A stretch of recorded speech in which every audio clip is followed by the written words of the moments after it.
Welcome back to The Right Gun. If you're new to my channel, please like, subscribe, share, and comment. And this should draw a lot of comments because this is the Smith Wesson Model 410 chambered in 40 Smith & Wesson. Anytime I do a video on the 40, it's going to draw a lot of comments. All right, so as you can see, we're going to have it on the range and examine it while it's shooting, but we're also going to examine it on the table. Now, I picked this up used. Something just wanted me to have it, called out to me in the store window, so I got it. The Model 410 draws its lineage supposedly from the Model 39 shown here and has a military and police track record. What I can determine from my serial number is it's either late 90s, early 2000s model, law enforcement buyback. So the Model 410 has all the features you would expect to see on a late 90s, early 2000s pistol. Aluminum frame, plastic handguards, 3-dot front sight, slide-mounted safety, and decocker. It's single action, double action, and it also has a safety feature where you will pull the trigger, but nothing will engage if the magazine is not seated, and we'll look at that a little bit later. Now we're going to take a bit closer look at the safety. If you're familiar with the Beretta M9, you will know that when you rotate the safety decocker lever, a piece of metal will actually come up and rotate and protect the firing pin. This has the same sort of protection mechanism. All right, now we're going to spend a little time looking at the magazine safety feature. As you can see, the weapon has been cleared and safed, and there is no ammo anywhere near the working environment. The magazine is out, the safety is off, and the hammer is cocked back. Now the same operation with the magazine inserted.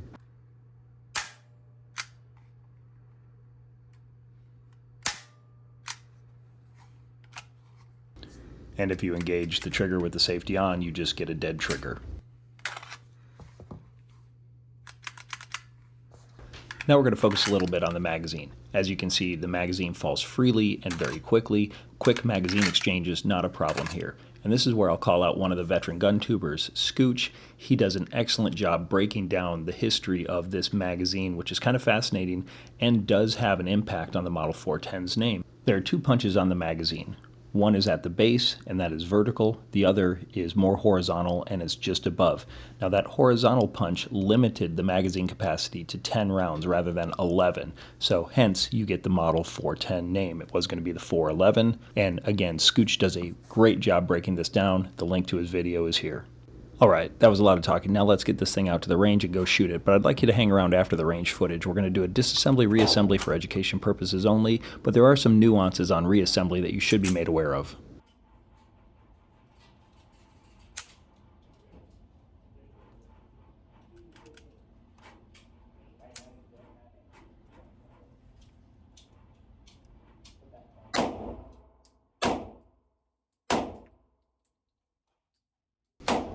Okay, the shooting experience, not bad, but there was an incredibly long trigger pull at the beginning, which you saw. I kind of flinched a bit because I had expected it to go a little bit earlier, and the trigger is a little crunchy. That could be just because of the age of the pistol.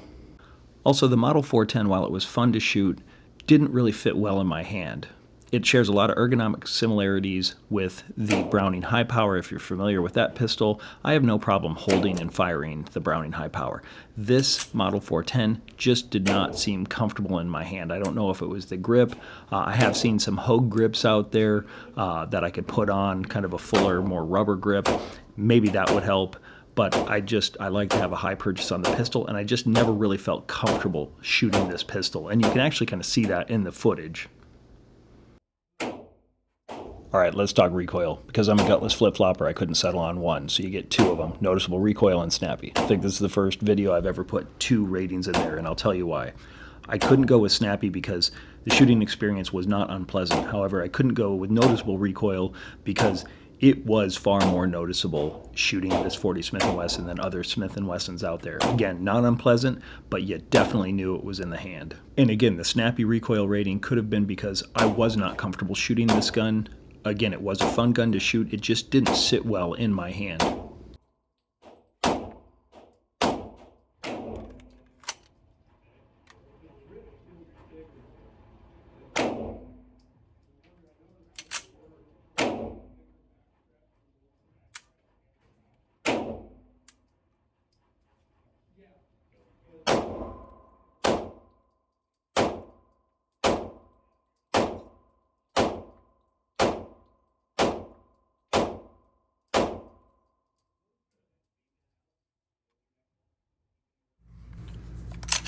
All right, now let's go over the disassembly. So you're going to want to make sure the weapon's safe and clear, and you're going to slide the slide back to this first notch. That will allow you to engage the takedown lever. I know I called it the takedown lever. Slide, catch, slide, stop, whatever you want to call it, but this is what holds it together. This should come out freely. And the rest of the disassembly process is pretty standard. You can see that here. Okay, so for disassembly and maintenance, you have all the components that you would expect from a pistol of this type. You have the recoil spring assembly, the guide rod, the barrel, the slide, and the frame. One thing I will note on the guide rod, if you will, it is a plastic guide rod. Now, this was from what they called the American Value series, and I believe this was a way for them to not only save money, but to reduce weight if you were carrying this pistol for personal protection or on duty. Just a quick look at the barrel here.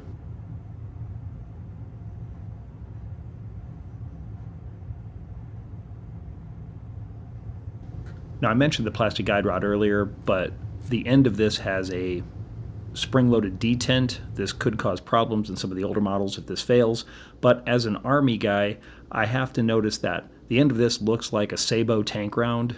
Don't know if anybody have experience with that, but that's what it looks like to me.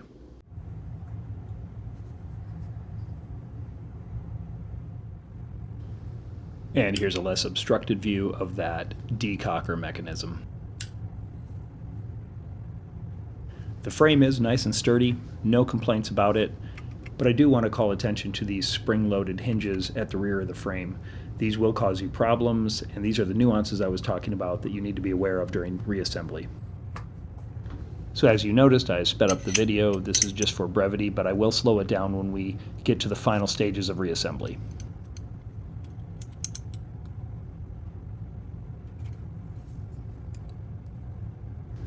Notice how this detent sits on top of the barrel lug there.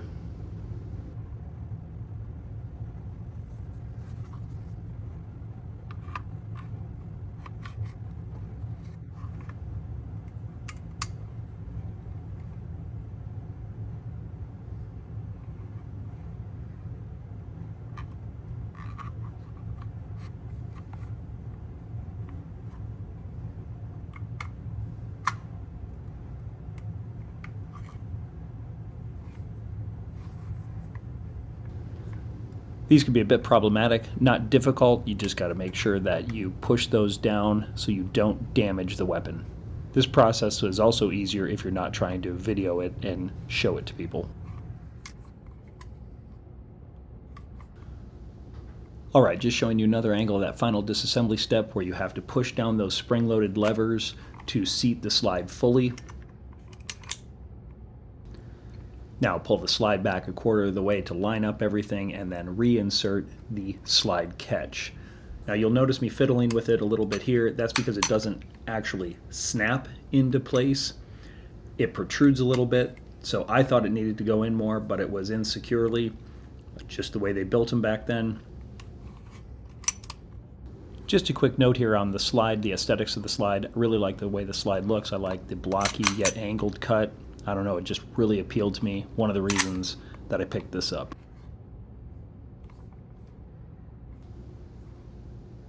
Alright, assembly complete. We'll do a quick functions check. Alright, that's it. Smith & Wesson Model 410. Thank you for watching. Thank you for liking. Please subscribe, share, and comment. Get a lot of those comments from the 40 Smith & Wesson going. Love to see that back and forth conversation. Hope to see you guys again on some other videos. Thank you for watching. Like, subscribe, and share. Take care and have fun shooting.